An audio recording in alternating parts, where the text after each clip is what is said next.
From UFOs to psychic powers and government conspiracies, history is riddled with unexplained events. You can turn back now or learn the stuff they don't want you to know. A production of iHeartRadio.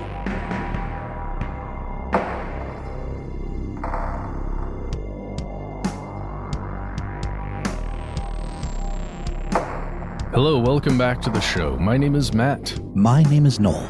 They call me Ben. We're joined, as always, with our super producer, Alexis, codename Doc Holliday Jackson. Most importantly, you are here, and that makes this the stuff they don't want you to know. It is the top of the week, and we are going global with some strange news. Of course, ever since we started this weekly segment, things have only become stranger, curiouser, and curiouser.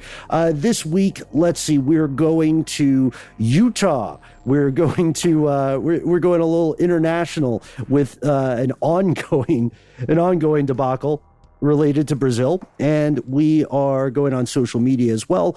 But maybe we start with a PSA, a little bit of a stuff they don't want you to know, Steve Brule style, for your health. Got some sweet berry wine. Check it out. So, well, first of all, if your flight was delayed this morning, apologies, everyone. Globally. Was it you? Did you do that? No, FAA has some warnings ahead. Yeah, it was the FAA's notice to air missions system, and it went out and it caused massive delays globally. That's the thing that, lets pilots fly and land safely, do all the things that they need to do. So there was whispers of like, maybe it was an attack and maybe it wasn't. I think it wasn't, right? It was just like a good old fashioned outage or internal screw up. Well, it's something that's on people's minds, right? Because electronic attacks, especially on legacy systems, are only going to become increasingly common. We had some folks write in, particularly Eli, shout out to you, asking whether or not this was a Russian attack, and if so, would Uncle Sam say anything about it?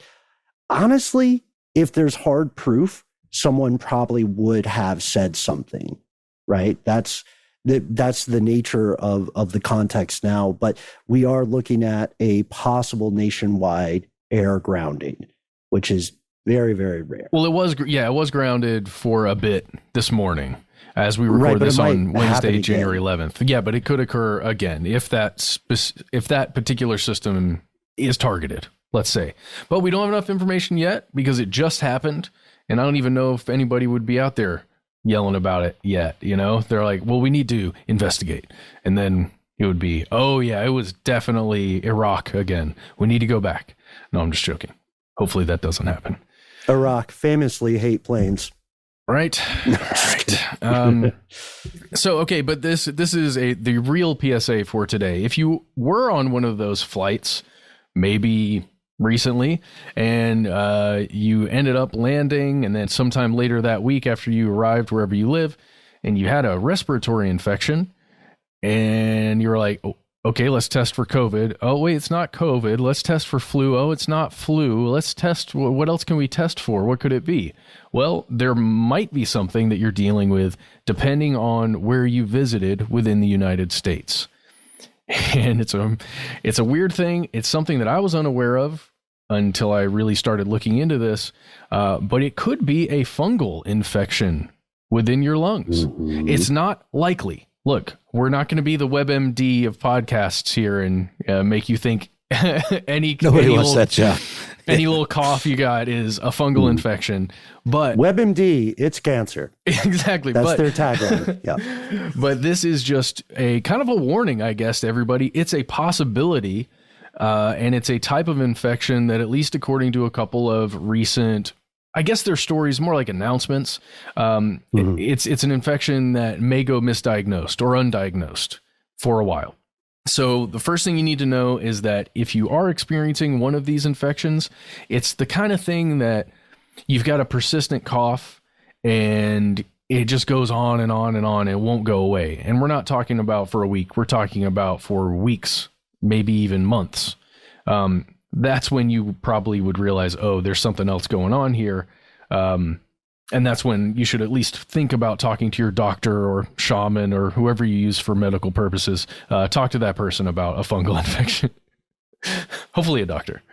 Okay, so let's jump into this story. The title is fungi that cause serious lung infections are now found throughout the U.S. Doctors should be on the lookout for the organisms, researchers say. It's coming to us from Science News, who touts that they are independent journalism since 1921. This is speaking about 3 specific types of fungus that can cause infection within the human lung. Not that exciting, but the big deal here is that the fungi that exist within the soil in certain regions of the United States, for some of them, we're talking about just the southeastern United States, so kind of the coast of California going down into Texas. What's the handle of Texas called? The little peninsula thing? Oh, God. No, that's Florida. It's not Florida. That's Florida. Maybe it's both. Gulf I don't know. Coast? The tip of Third Texas. Coast in hip hop. There you go. Goes on down to the third coast. And in that area, in the soil, at least along that coastal region there's this thing that's a lot of fun to say, you guys. Here we go. We're all going to learn this together. All right. It's coccidioides. Coccidioides. Yes, it's a type of fungi that can be infectious for the lungs of a human. It's in the soil. So if you're out there working on the soil and you're not covering your face, you're not protecting yourself the way many of us do now to protect ourselves against COVID or whatever other respiratory disease, you can get this stuff in your lungs, and it can be a horrible experience. It is not always deadly, but it can be deadly because it can spread to the point where there's no real operation. There are ways to treat these kinds of infections, but it's not like you can just take regular antibiotics and get rid of this stuff. So these are like airborne spores, essentially, or? Yeah, that's the way they get into your lungs, right? The spores are released as you're working soil. Think about it that way, as those particles are being released, it goes into your lungs. Then it just starts to, what do they call? I watched a couple of really dry medical videos on YouTube that are meant to educate, students who are actually learning this stuff. And then they're going to take tests and then diagnose people. But yeah, it's, you can see slides of this type of fungus and how it creates these really interesting sphericals or spherules that have a bunch of these tiny little, they're not the spores, but they're sporocytes. I think that's how you'd say it. They're inside that thing, and then they burst open with more of these things, and they create the spherules. They burst open, and you just see how the infection spreads, and super creepy stuff. And it can really wreak havoc on your lungs. It's kind of like it's the same mechanism for delivery as in the game series of The Last of Us.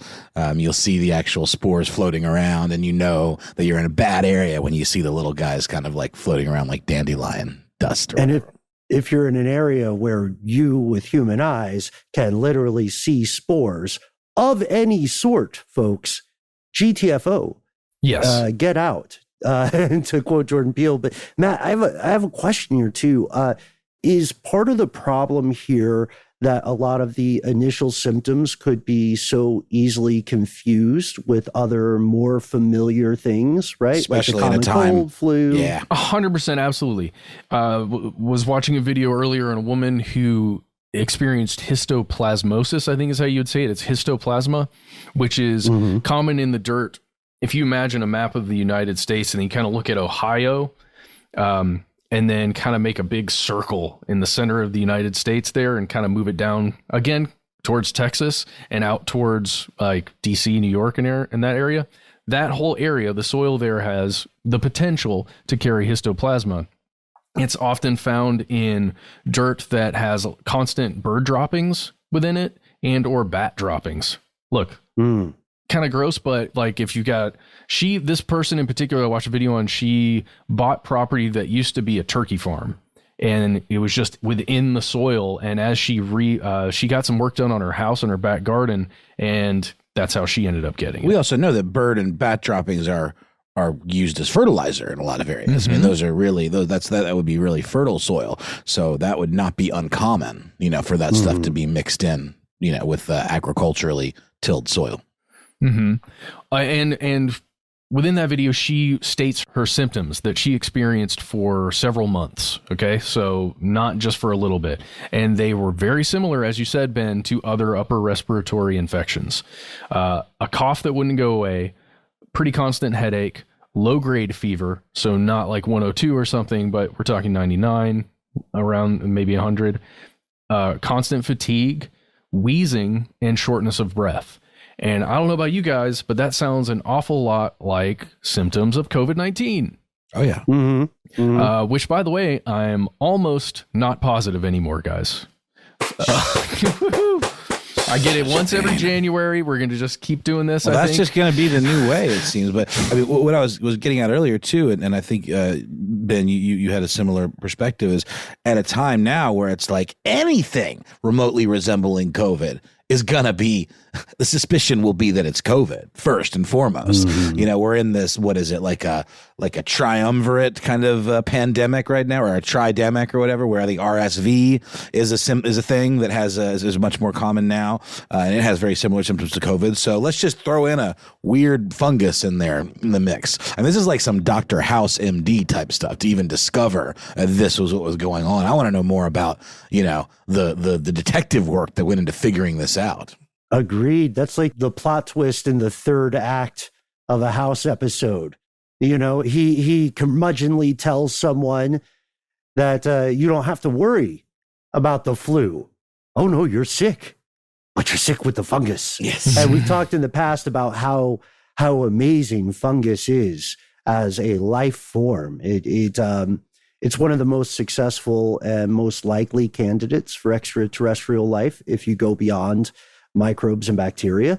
And it's easy to forget, how amazing this stuff is at getting into places, including the human body. And with that, Noel, I think you asked one of the $1 million questions here, which is, how did they find it? Because looking at some of the excellent sources you point us to here, Matt, these things were known entities. These are not surprising new life forms, but there's been some kind of sea change or paradigm shift that helps medical experts redefine the problem and the territory, frankly, if we're speaking of it as a living thing. Well, yeah. So here's the major problem. If you're going to diagnose this, often you have to take a look at somebody's cells, like get a sample and actually look at it and see them. You have to see those spherules, or I was talking about you have to identify the fungi. Oh, that was fun. And often medical professionals, by the way, if you are a medical professional and I'm completely wrong here, please call me out. Or if you have better information, please call in or write to us. But my understanding is that there were distribution maps that were generated in the 1950s. There's one in particular that I think points to 1955, when there was a pretty large scale study and maps were drawn to show the distribution of these soils containing these fungi. And so if you are a medical professional, like a GP, who's constantly seeing people in, let's say, in Georgia, you may not even think about looking for these types of fungi within a patient's respiratory system because you don't exist within the areas where that fungi should exist within the soil, right? They're not in range. Or at least you wouldn't do it unless it was a special case. You wouldn't immediately check for it. And the problem now is that those older distribution maps don't properly represent where the soil exists, where the infections are occurring at a higher rate. And the other problem is that science is unsure whether or not those distribution maps, the newer ones that show, in this case, histoplasmosis cases as being all across the board where humans live in great quantities, is that because people are traveling to areas where histoplasmosis is more likely and then coming back home and then they have it there and that's where the case is identified? Let's say traveling from Ohio to Alabama is when that person gets back to Alabama and they get a case, is it known by the medical professional if that person picked it up in Ohio? there's lots of questions here, basically. But the headline is that these cases are happening across the board now within the United States of multiple different fungal infections. And and I love that you're outlining some of the questions we have to use to look at this. The travel thing makes a lot of sense. You mentioned at the top that there are three big types of fungus, right? Types of fungal infections that are being reconsidered in terms of infection. In at least one case, it looks like we can trace human to human infection for blastomycosis, because if you look at the updated maps, you see that the rates tend to be around heavily populated areas of the US, but then fungi are incredibly diverse. So one explanation probably doesn't apply to every single case. Was it always this way and people just have better diagnostic tools now? I mean, are the answers there? Is there a way to prevent infection? I think that's what a lot of people are wondering, right? Yeah, and it's something we're kind of used to now. And I'm sad to say this, guys. If you're working outside in soil that has this stuff in it or may have this stuff in it, then you wear a mask, a surgical mask, one of those respiratory masks that we're all now used to wearing. Not all of us. I'm still not used to it. You're not used to it? I love it. I think a lot of people look better with 2/3 of their face covered up. That's what makes me pro-mask. Actually, I think I look way better with a mask on. I'm like, I got so spoiled by not having to see strangers' mouths. You know what I mean? No, but no. Boy, you got a pretty mouth. Better cover that thing up. Just the whole point is it could be a problem if you are experiencing a longer than usual period where you're going through this cough you just can't get rid of. It's something to think about, because it could be, 1,000 other things. It could be you're developing asthma at a later stage in your life, which is a possibility. I have family members that have gone through that. There's all kinds of things that could be going on. That's why we always say consult with a doctor, somebody who not only watched those videos that I just went through today, but did it for years of their life, and then sat through, I don't even know how many years of a professor at the front of a room describing these things and looking through slides. Go talk to one of those people. They're pretty cool. And just make sure they are armed with all the information about you, like where did you travel? How long have you been experiencing it? Just be open with them. And hopefully, if you've got one of these infections, you can get rid of it. Lickety split. Oh, and last thing, Noel, you already kind of spoiled this a little bit, but I'm not mad at you because you were right on with it. As this episode comes out, last night, the first episode of The Last of Us premiered on HBO. And is it good? I'm telling you right now, as a time traveler, I just got done watching it, and I'm super excited about it. Cool. Yeah, I mean, video game adaptations typically aren't the best, but this is the guy that did Chernobyl, Craig Mazin, a really, really talented creator and showrunner. So I have working high alongside hopes. the game creators, right? So, which is, this is definitely one of those games that's like, heavily plot driven. So I'm interested to see if they change some things up to make it kind of a little more interesting to folks who've played all the games. I hope they do, but very excited about that. I think they spend some time in the pre-infection world. But like, as you said, no spoilers. I think we all love the game. And don't be the last of us to tune into the show. So, yay! Hey, yay. Guess what? Here are some ads.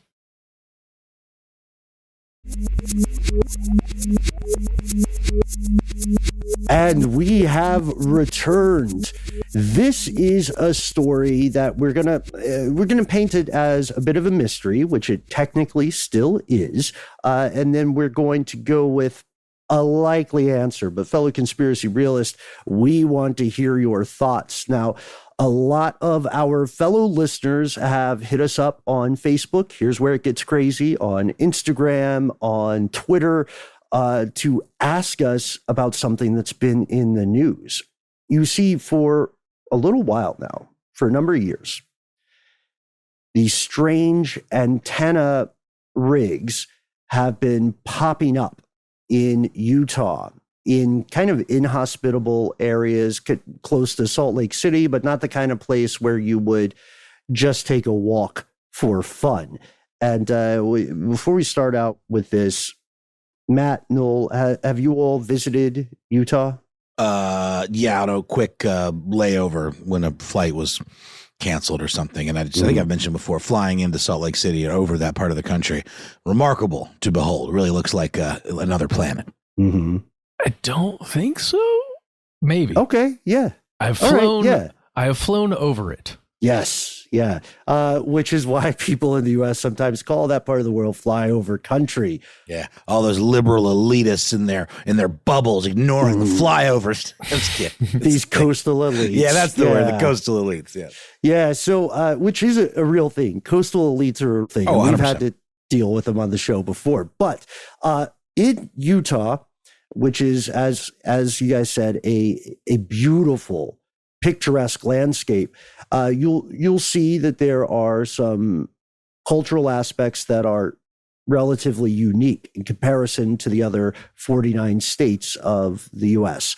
Utah is the seat, the headquarters of the Church of Latter-day Saints, or Jesus Christ Church of Latter-day Saints, commonly called the Mormons by people outside of that belief system.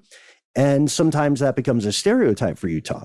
And if you ever visit the area, you will definitely see the cultural stamp of that belief system.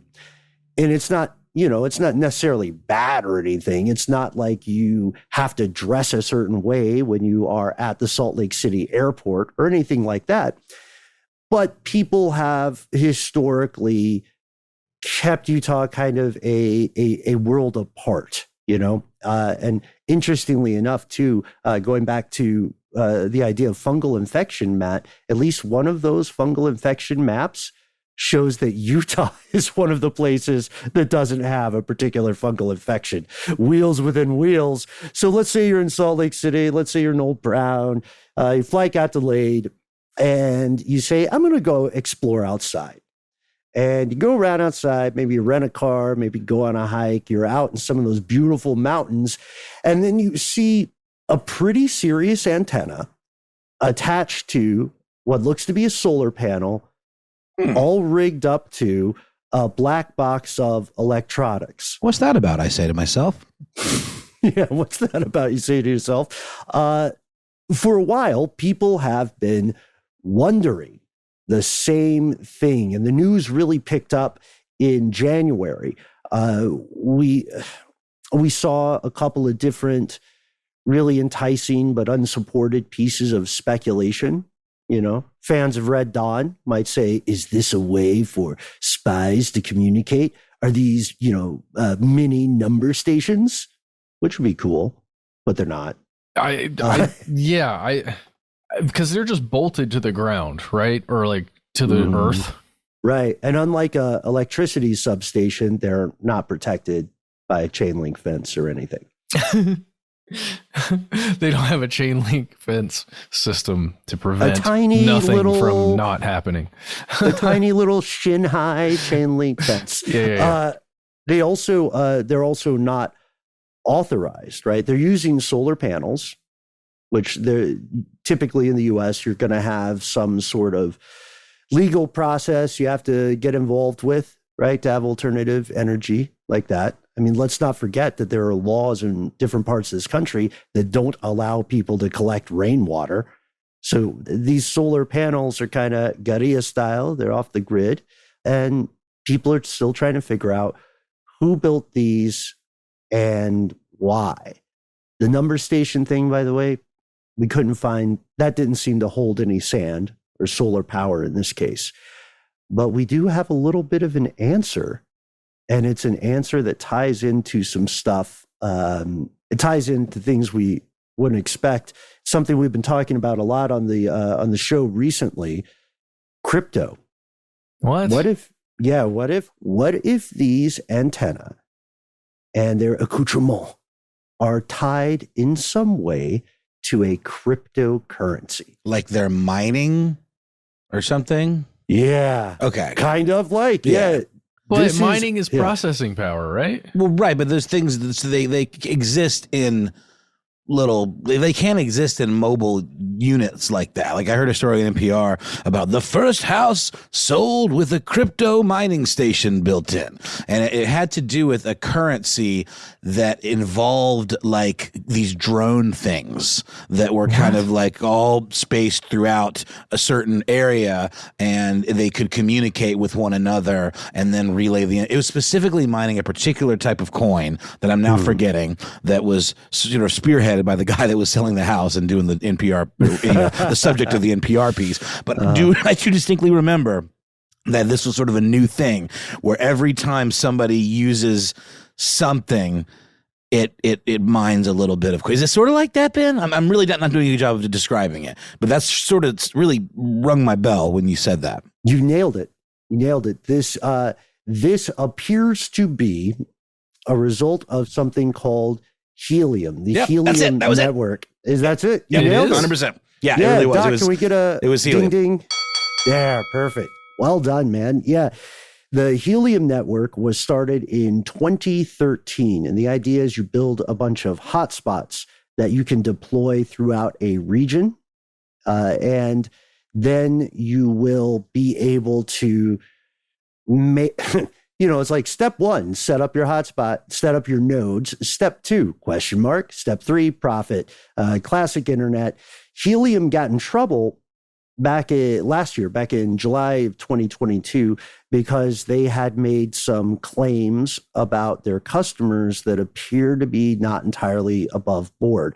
Notably, they said they were working with corporate giants like Salesforce or Lime, and neither company was able to confirm that relationship. There's a great Vice article that came out on January 6th this year by Matthew Gault. Mysterious antenna are appearing in Utah's hills, and officials are stumped.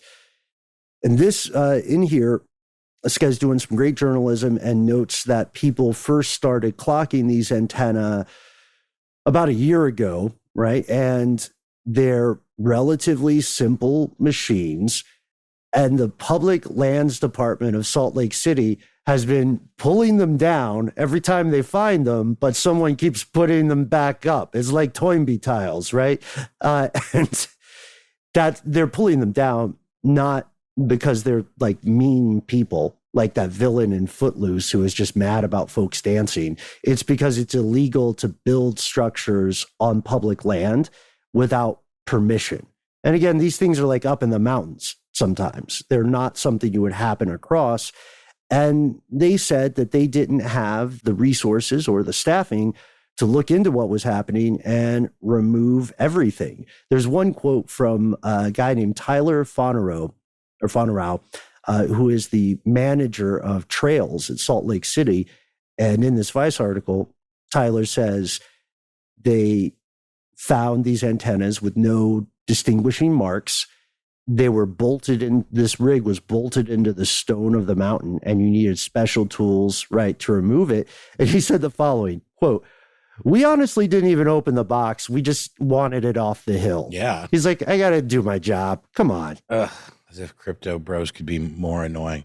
Let's just start cluttering up God's majesty with little Wi-Fi bots. I did find the article that I was referencing from NPR. Is this dude named, Massey. He's like a realtor and a crypto enthusiast who, made a big thing about selling this first house with crypto miner built in. And just to describe how the Helium works. Essentially, it says, the computer is that box in the closet. It takes the house's Wi-Fi signal and shares it through an antenna to be picked up by all kinds of little smart devices within a few miles range of the house. Things like internet-enabled dog trackers or electric scooters or water sensors for flooding. All the stuff that makes up what people call the Internet of Things. In return for that work of sharing signal, the little computer earns some Helium, a cryptocurrency that you can exchange for real dollars. So it'll make a couple bucks a day by sharing your Wi-Fi. With close range items. Yeah, it looks like this is where we kind of solve the mystery. Without official confirmation, it looks like these antenna rigs are functioning as repeaters for a wireless network, and you can earn coins, earn helium coins by maintaining that network. And I wanted to keep this short so we can just say, here's a neat mystery that is not about the end of the world that is probably solved. So is it a conspiracy? Yes, someone's trying to conspire to make a buck through crypto. Is it bad? Not necessarily. It's not someone planning a war or being a water thief. I think we can end this one a little bit early and get to our final story in Brazil and Florida in just a moment. I think we end on this, you guys. Let's go back to Tyler. I'm loving this guy's vibe in his interviews.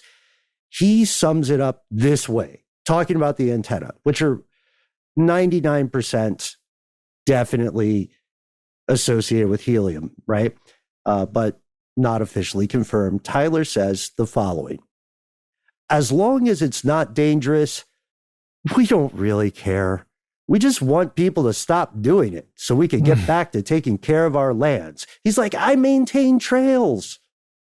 Stop making me the antenna guy. Right. I don't want to tear down your stuff. You worked on it. You know what I mean? It's like being the person who has to say, okay, let's take down the Christmas tree. But also stop bolting it to my beautiful mountains and cluttering up my trail with that. You know? And he adds, look, if someone wanted to put an antenna in the exact same place for a scientific purpose, we'd probably allow it. He's going, look, guys, I'm cool. I'm not the bad guy here, but you don't have to be mysterious. Just check in. I would venture that there's never been a bad guy named Tyler. I just want to put that out there. Tyler. Don't think it's possible. Tyler Durden. Not a bad guy. Unclear. A little bit flawed. No spoilers, man. Come on. Okay. For the film for Fight Club. Ahead of his time. Yeah, exactly. All right. Well, we don't always have to agree on everything. That's why we're friends.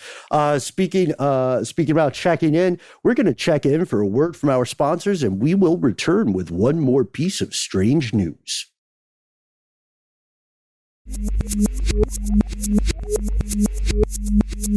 And we've returned with a story of the people, by the people, and for the people. And by that, I mean that on multiple levels, but I really mean it's a story that all three of us really brought. This is something that we've all been paying attention to, and that has a lot of correlation with a lot of things going on in our country. Happy anniversary. Happy Insurrection Day to you as well, Ben. Yeah, exactly. That is what we're talking about. We're talking about an event not in our country that very closely parallels, dare we say mirrors, what happened 2 years ago today.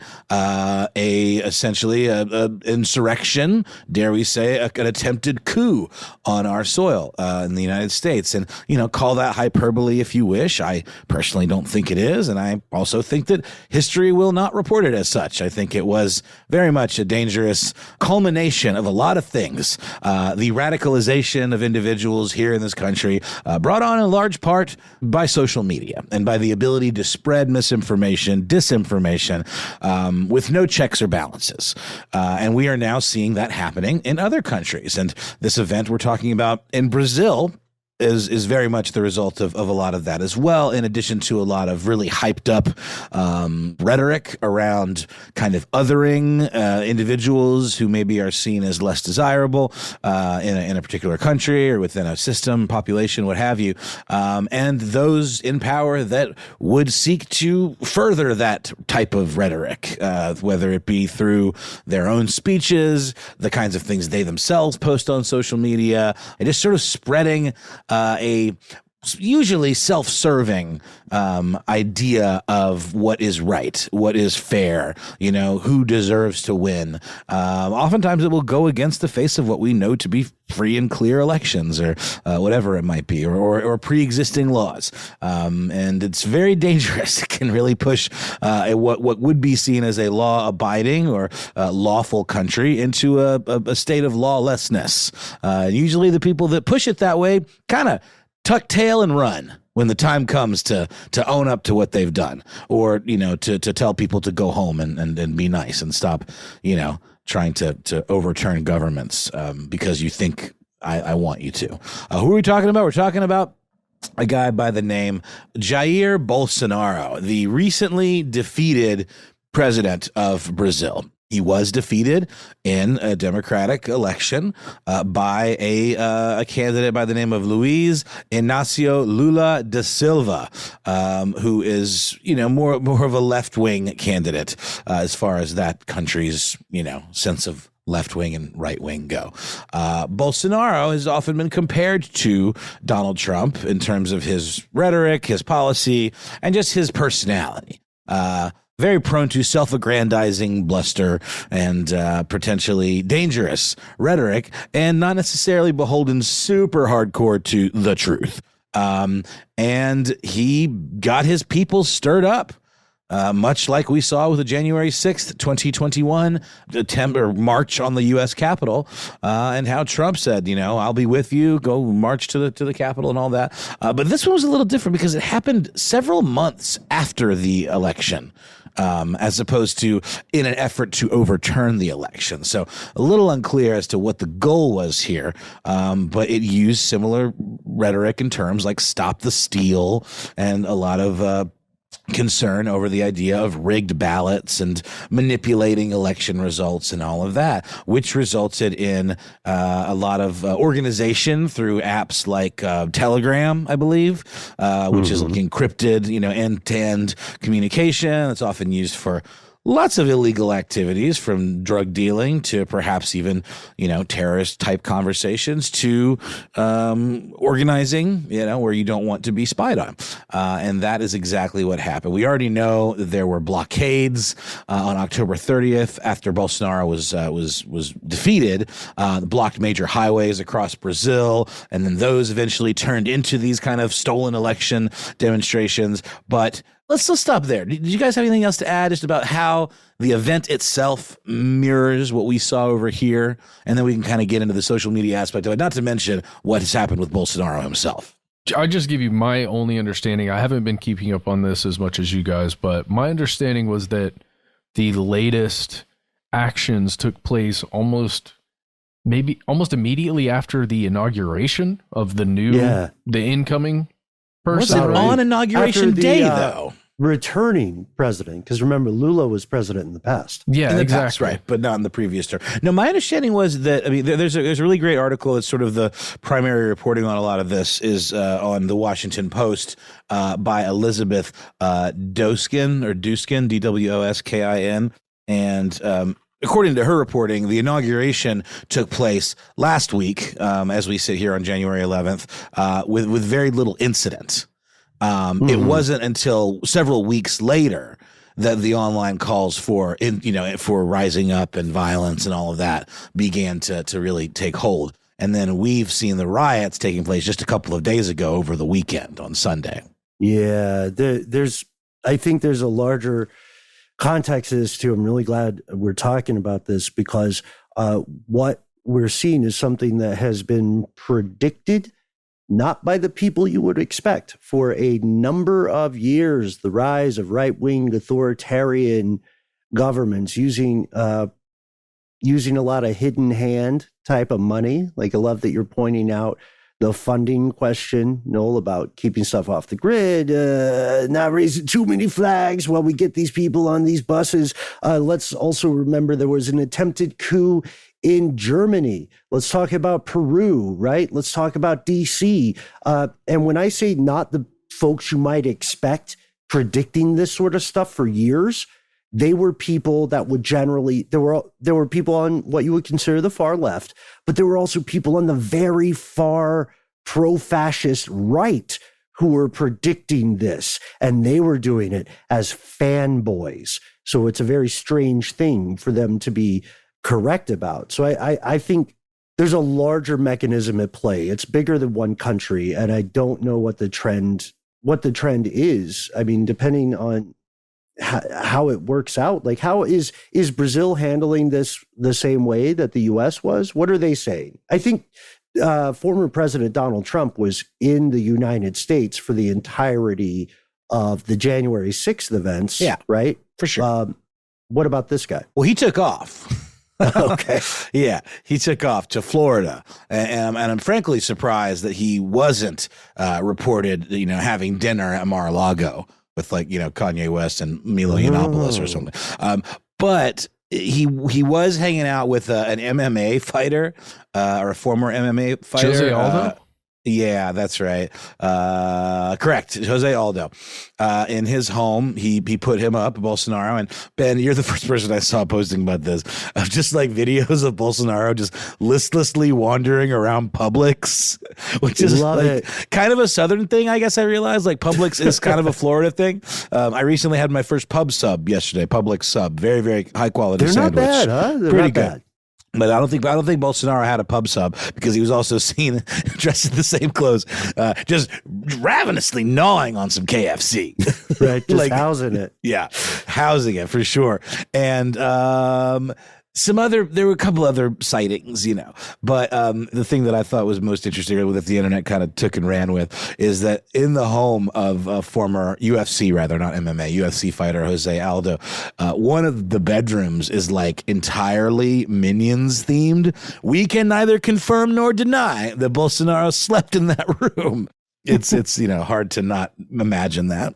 It's weird too, because a lot of people, depending on the things that you support or oppose, you may already have a pre-formed opinion about Bolsonaro. And I have been anti that guy for a minute, just to be honest, and this is just my opinion, because I didn't care for his stance on the Amazon rainforest. Politics aside, logging it, basically turning. Politics aside, human civilization needs the Amazon to be a thing just for ventilation. You forget biodiversity. To breathe, it's necessary. And they, obviously, a ton of it is right there, in Brazil. And he was very much trying to do away with any protections on it in the interest of, developing it for use, for commercial use, whether it be for resources or who knows how far it could have gone. Also, very much an anti or vaccine skeptic.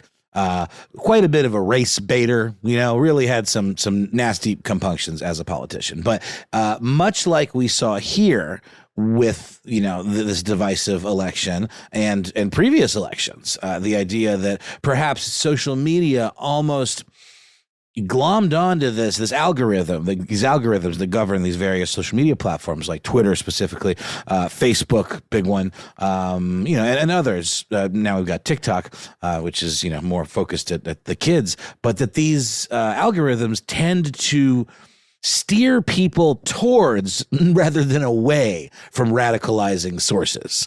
For example, in Brazil, where, Elon Musk recently came out, full support of Brazilian democracy and said this is a horrible thing, but also, stripped Brazil's Twitter wing of all the content moderators that could have potentially prevented these kinds of things from happening. So talking out of both sides of his mouth there a little bit, because when you would type in things like ballot or election, it would autocomplete to rigged ballot and stolen election. So again, it's a chicken or the egg question, right? As we know how Google instant results, they're ranked, I guess one would think, based on the frequency of people searching for things. So if something's searched for enough, then the algorithm thinks that's right, or that's what people want to be searching for. So you can't necessarily say they're doing this on purpose, but they're certainly not preventing it from happening. True. And then it becomes the argument of whether social media discourse is a privately owned club that allows members, or whether it is a public good. And the answer to that question, it's both. it always changes depending on what is most convenient for the owners of those platforms. I also want to say, just to get in front of some of the emails we're going to get, I also want to say that folks, please don't get it twisted. We are also very well aware of the numerous accusations of corruption in the previous Lula administration. This is not some shining messiah on a hill by any means. I think we've always been pretty clear that while certain candidates or politicians may be more divisive publicly, it's all kind of all the same puppet show. You know what I mean? I don't really think you're getting radical change in one direction or the other, depending on who's sitting in that seat. That's just, I think that's sort Are of you talking about the band One Direction? 1,000,000%. Yeah. But speaking of bands, I don't know. We could definitely take this in a number of directions. But you mentioned that the idea of this type of thing has been predicted. Whether it's this specifically in Brazil, what's happened here in America, or just in general, it has been. But here's a good take from someone you might not expect from 1986, from an episode of Crossfire on a debate on censorship. The musician and thinker and just absolute kind of, Renaissance man, Frank Zappa, had this to say. The biggest threat to America today in 1986 is not communism. It's moving America towards a fascist theocracy. And everything that's happened during the Reagan administration is steering us right down that pipe. I really think that when you have a government that prefers a certain moral code derived from a certain religion, and that moral code turns into legislation to suit one certain religious point of view, and if that code happens to be very, very right wing, almost toward Attila the Hun. Well, I'm just saying, I think that's a pretty interesting take. And Zappa was a divisive figure in and of himself. But I mean, he did have some really interesting predictions about the music business, about, the nature of recording and creativity. And this one, I think, kind of nails it. Guys, I hear you, but I really can't get Jared Carmichael's joke about Scientology out of my head. Did you guys hear about that? I do love him. Put love his. Put it in everybody's head. Ray Daniel is. No, phenomenal. I'm not going to repeat his joke. I refuse to do it. It was at It was at the Golden Globes, and he had several Golden Globes in his hands. He said they were from a certain actor who is a high-ranking member within Scientology. Oh God! He which one returned isn't? them. You're talking about Mr. C. Yeah, I just heard that he returned them. Well, yeah, he did. He returned them, but then because of the controversy with the Hollywood Foreign Press. Yeah, yes. But Jared's joke was about, well, maybe we can, basically pawn these and use that money to find out where Shelley Miscavige is. Basically, it was a joke about finding a person that might actually potentially be in trouble. murdered person who law enforcement says is, quote, fine, she's fine, stop asking, they're fine. Look over there. End quote. Right. Okay, I gotta be honest. I'm so unplugged from the Golden Globes and the concept of celebrity. Oh, I heard one NPR piece covering it and saw a few pictures, but I did see that image and references to Shelley Miscavige jokes. So that's all I know. I heard on a positive note, I heard my folks from Everything Everywhere All at Once got some shine. Oh, yeah. So well deserved, right? People say the Golden Globes are like a precursor to the Oscars, but they've really been mired in, bullshit because of some allegations, and justifiably so, of racism by the Hollywood Foreign Press Association because of zero members of color. And Gerard Carmichael literally said, I'm here today because I'm black. So it's very interesting. They would even allow that kind of commentary on their own organization to take place, but they kind of have to. They got to take their lumps. This is good news because Matt, when you started to set this up, I was worried that you were going to again say, I'm not telling you why I have to go to Brazil, which is, we don't want to pry, but hope you had a good, no, he's nodding his head. Not going to let that joke fly. I don't have anything going on right now. No travel. Okay. So, Scientology, we should do an update on that, especially on the Miscavige situation. Because it is strange, is it not? Well, because they can't find David either right now. There's several people trying to serve him, and they're unable to do subpoenas, yeah. And also Masterson just had a mistrial in those sexual assault cases, right? Okay, so this is a good teaser for us. Well, folks. I just want to ask the most important question that no one's talking about. Where is Ja Rule? Where is Ja? I need someone to make sense of this. You have something to say about all this. Where is Ja? And with that, that's a perfect enter. With that, we are going to call it a day, a sunrise, or a sunset, depending on your schedule of torpor. We can't wait to hear your thoughts. What's going on in Utah? What's your take on fungal infections? And perhaps most importantly, let us know what you think about the story you were bringing, Noel, regarding Bolsonaro traveling outside of his own country amid what could only be a coup attempt. He's also not well. Bolsonaro is notoriously a bit sickly, and apparently that KFC didn't do him any favors. So they are saying he's probably going to be returning back to Brazil sooner than later to get like medical treatment. Right. He was hospitalized, right, for abdominal pain. So we want to hear your take on all things global and local. Also, special shout out to friend of the show and all hip hop fans, Stickman of Dead Prez, who recently experienced some catastrophic flooding. Oh, really? But is doing well from what we can tell. So pop on over, show your support for Prescient Smart Music, and shout out to Frank Zappa. That's beautiful that we got a Zappa shout out today. No, I think that quote is prescient as well. And maybe we can hear more from our fellow conspiracy realists. You're shaking your earbuds right now, and you're saying, I got thoughts. How do I reach you? We don't know. Oh, well, there's a myriad of ways to do that thing. Reach us. You can find us on the internet, where we are Conspiracy Stuff on numerous platforms, including Facebook, Twitter, and YouTube. Conspiracy Stuff is what we are on Instagram. Lots of fun stuff popping off there on the regular. If you don't like social media, just climb a mountain, about 2,000 feet will do, and just stick down one of them helium things, You'll see it. It's got an antenna. And just wait around there for a while. Couple months, you'll make $5.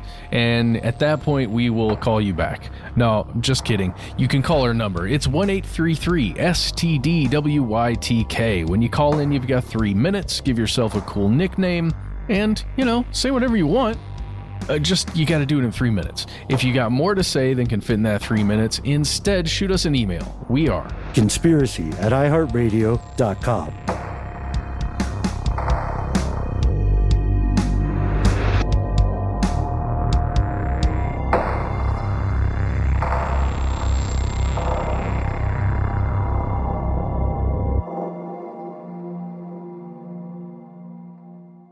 Stuff They Don't Want You to Know is a production of iHeartRadio. For more podcasts from iHeartRadio, visit the iHeartRadio app, Apple Podcasts, or wherever you listen to your favorite shows.